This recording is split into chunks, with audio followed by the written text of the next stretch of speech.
You know that moment right before you walk into the room. Maybe it is a party. Maybe it is just a work meeting with people you have met a dozen times before. You are standing outside the door, or you are still in your car in the parking lot, and something in your chest starts to tighten. Not panic. Exactly. Just this low, persistent pressure, like the air around you got slightly thicker. And you do something interesting in that moment. You give yourself a small, private pep talk. You say something like, okay, just be normal. Just be yourself. Just relax and enjoy it. And then you walk in. And within about 90 seconds, something shifts. Not dramatically. Nobody can see it from the outside. But internally, you have gone somewhere else. Some back room in your own mind. You are answering questions. You are nodding. You are making the right sounds at the right times. But you are also watching yourself do it from a slight distance, like a technician monitoring a live feed.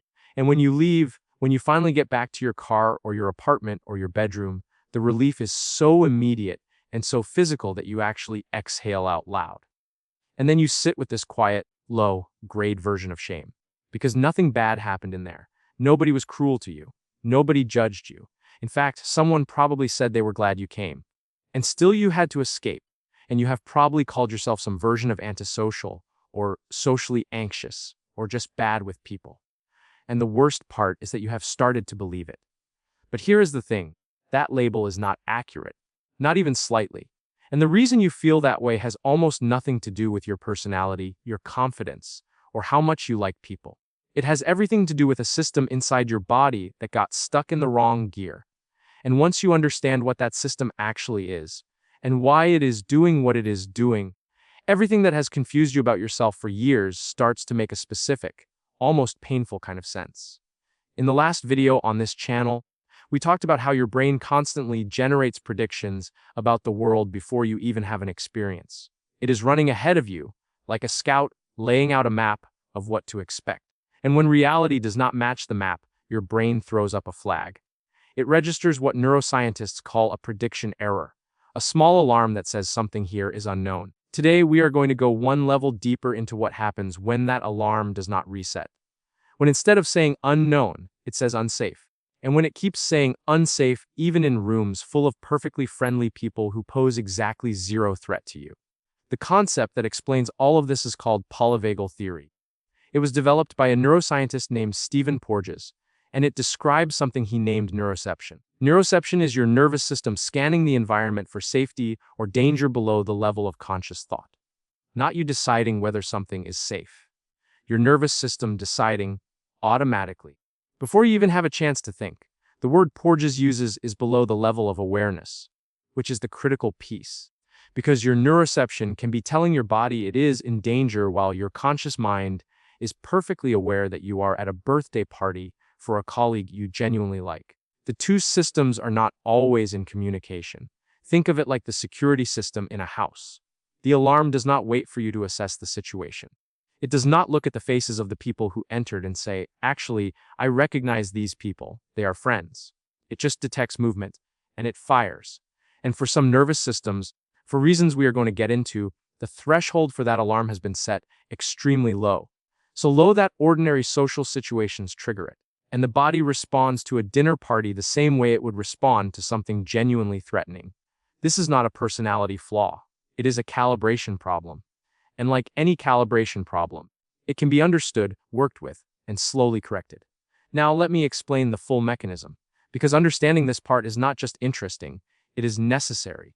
Without this, the tools at the end of this video will feel like tricks. With it, they feel like surgery. Inside your brain, there is a structure called the amygdala. You have probably heard of it. It is sometimes called the brain smoke detector. It is an almond-shaped cluster of neurons, and its primary job is threat detection. Specifically, it is scanning everything you encounter and asking one binary question. Is this safe or is this a threat? And here is what most people do not know about the amygdala. It is fast. Extraordinarily fast.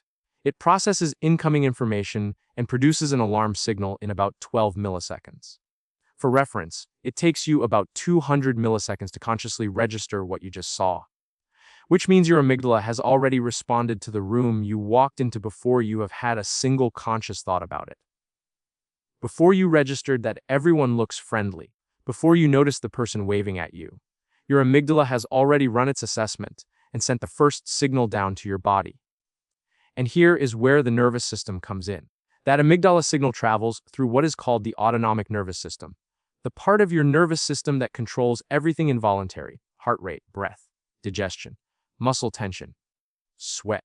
When your amygdala says threat, the autonomic nervous system responds by pulling toward one of two ancient survival states: fight or flight, which is driven by the sympathetic branch, or a deeper, more ancient response called freeze or shut down, driven by the dorsal vagal branch. And what a lot of people with social difficulties experience is a kind of fluctuation between these two states in social environments. They walk in and their sympathetic system fires, giving them the restlessness, the hyper-alertness, the urge to monitor everything. And then, when that state becomes overwhelming, the dorsal vagal system kicks in as a brake, pulling them into a kind of internal flatness. Going quiet, going through the motions. Being present in body but absent in energy. That is the backroom feeling. That monitoring from a distance. That is your nervous system applying an emergency brake on top of an already activated alarm. But why does the alarm fire in the first place in a room full of safe people? This is where it gets important. The amygdala is not just reading the present environment. It is also reading your history.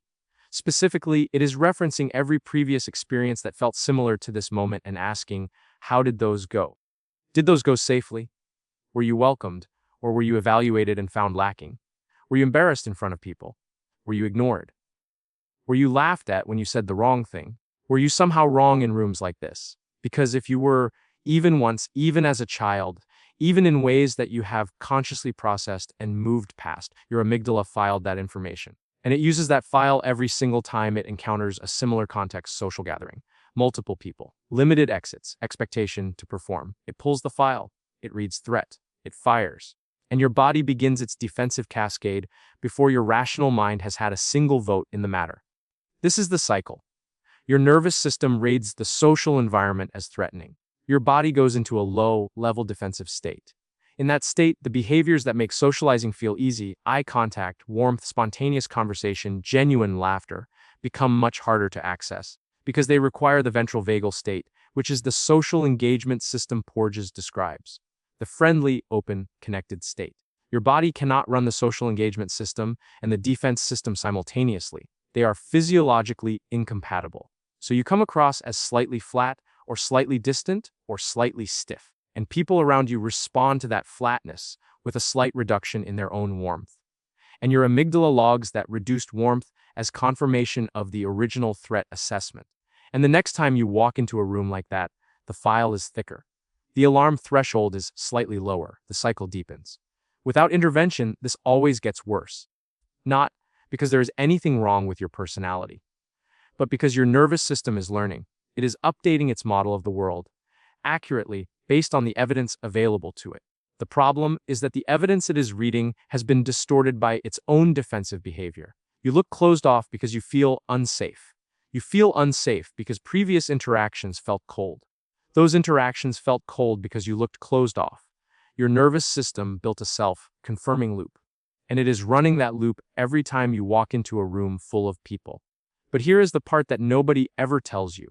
Almost every piece of advice that exists about social anxiety and social difficulty operates on the assumption that the problem is in your thinking. That if you just change the thought, the feeling will follow. Think more positively. Challenge the belief that people are judging you. Remind yourself that you are worthy of connection.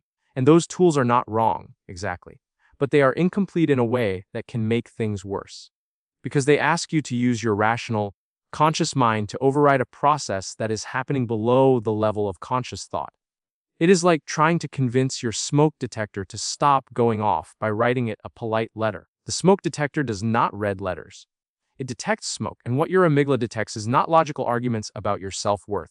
It detects physical cues, voice tone, facial muscle tension, breath pattern, posture, heart rate. And as long as those physical signals are in a defensive configuration, the amygdala will keep reading danger regardless of what your rational mind says. So you have tried the positive thinking. You have tried the affirmations. You have tried telling yourself it will be fine. And your body nodded politely and then went into defense mode the moment you walked in the door. Not because you failed. because you were using a tool designed for a different mechanism. The nervousness you feel in social situations is not primarily a thinking problem. It is a body state problem. And it has to be addressed in the right order. Body first, then thought. Let me give you the toolkit now. 4 specific tools. 2 that work from the top down through thought and perception. 2 that work from the bottom up through the body and nervous system directly. You need both. Every single time. The first tool is called the evidence audit.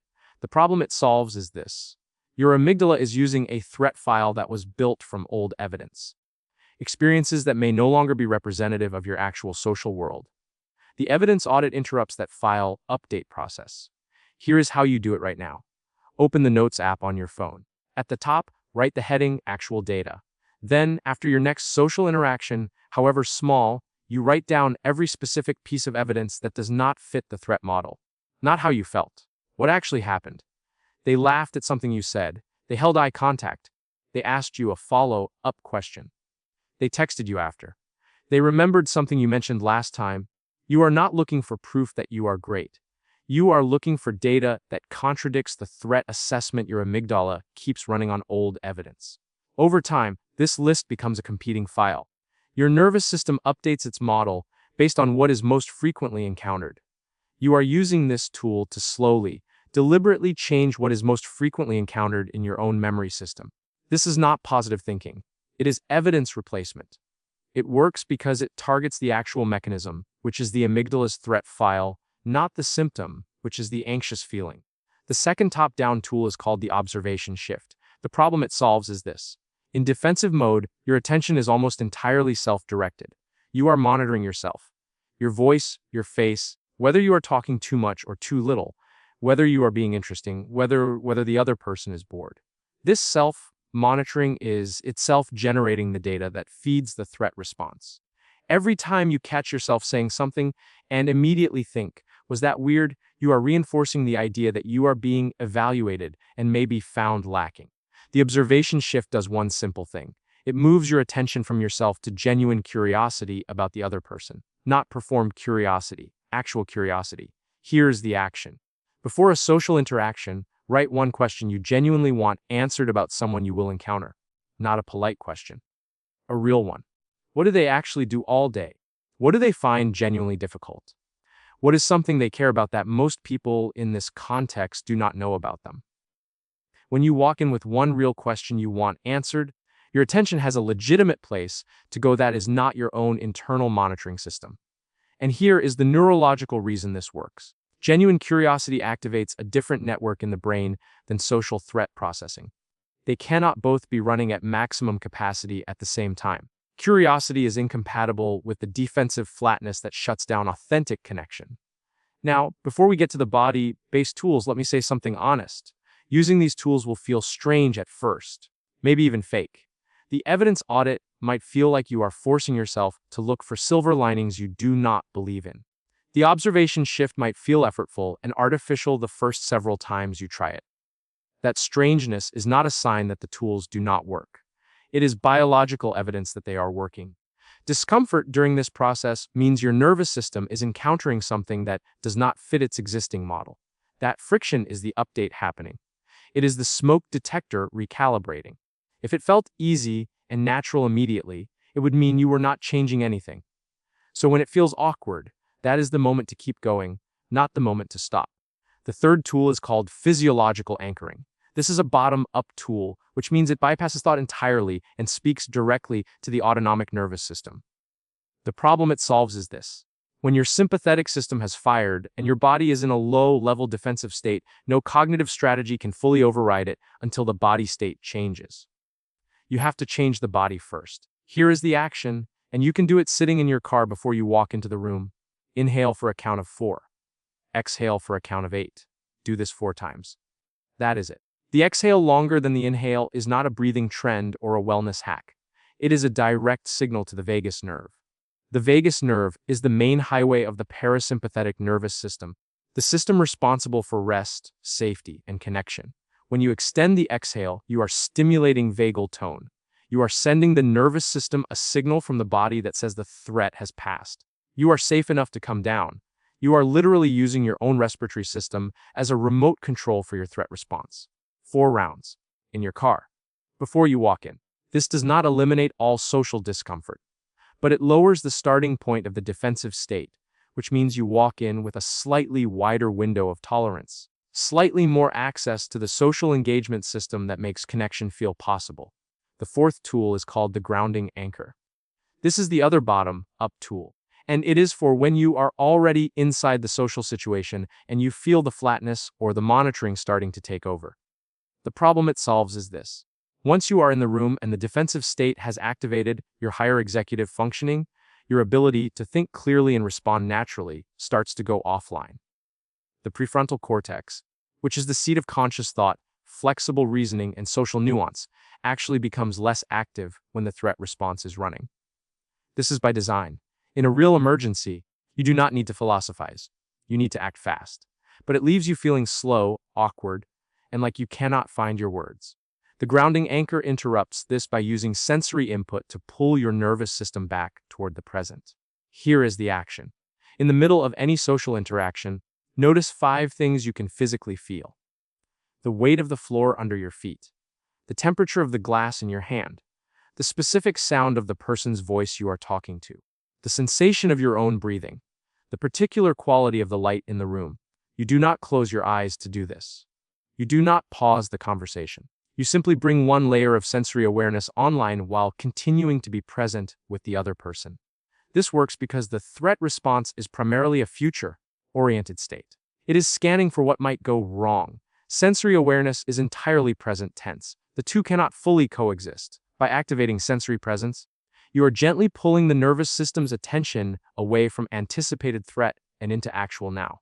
And the more times you do this, the more you train your nervous system that the present social moment is survivable, which slowly lowers the alarm threshold for next time. Now, before we close, there is a crucial distinction to make. Because this video has been about a nervous system that is stuck in defense mode in situations that are actually safe. And everything in this video assumes that the alarm is a false alarm, that the room you are walking into does not actually contain a genuine threat. But sometimes it does. Sometimes you have a pattern of avoiding social situations because your history includes relationships or environments that were genuinely harmful. A family system where being seen meant being criticized. A social group where vulnerability was used against you. A workplace where your contributions were consistently dismissed or stolen. In those cases, your avoidance is not a calibration error. It is accurate information. And if you apply these tools to override accurate protective instincts in environments that are genuinely unsafe, you will not get better. You will get hurt. The way to tell the difference is this. A false alarm nervous system tends to produce the same anxious response across most social contexts, including ones that are objectively low stakes and filled with people who have demonstrated consistent warmth toward you over time. An accurate warning system tends to be specific. It activates most strongly around specific people, specific power dynamics, or specific patterns of behavior that have historically preceded harm. If your discomfort is specific, targeted, and consistent, it is worth examining not as a glitch in your nervous system, but as information that deserves careful attention. In that case, the work is not nervous system recalibration. The work is boundary setting and potentially changing the environment and finding someone qualified to help you assess what is real and what is memory. For those of you reading the room correctly, not just flinching at all rooms, please honor that distinction. For everyone else, here is a short internal script to use the next time you feel the alarm going off in a safe room. My body is doing what it learned to do. It is trying to protect me. This is an old pattern. It is not current information. The people in this room have not been cataloged by my actual experience, only by my nervous system's prediction. I do not have to override how I feel. I just have to stay a few more minutes. My exhale is longer than my inhale. That is enough for right now. I am here. And I am safe enough to find out what happens next. That is armor, not positivity. Just accurate grounding truth that interrupts the automatic cycle long enough for your actual experience to generate new data. You are not bad at socializing. You were not built wrong. You were not given a defective nervous system. You were given a nervous system that learned, precisely and logically, that social spaces could carry risk. It learned that from real experiences. It was trying to protect you. And for a time, that protection probably served you. You are not broken for having developed it. You are intelligent for having survived whatever made it necessary. What you are doing now, slowly and deliberately, is updating the model. You are giving your nervous system access to newer evidence. You are recalibrating the alarm threshold, not by forcing it to be quiet, but by patiently teaching it that the world it is currently living in is different from the world where it first learned to guard you. That is not fixing yourself. That is becoming more of who you actually are, underneath the defense that was built to protect a version of you that no longer needs quite so much protection. Now, we have spent this video talking about a nervous system that reads safety as threat. But there is a mirror pattern. The nervous system that reads danger as familiar, that finds stillness uncomfortable and chaos weirdly calm. The person who does not avoid connection but cannot be alone. Who fills every quiet moment because the quiet is the part that feels threatening. If that sounds like someone you know or a part of yourself you have not looked at yet, the next video was made specifically for that.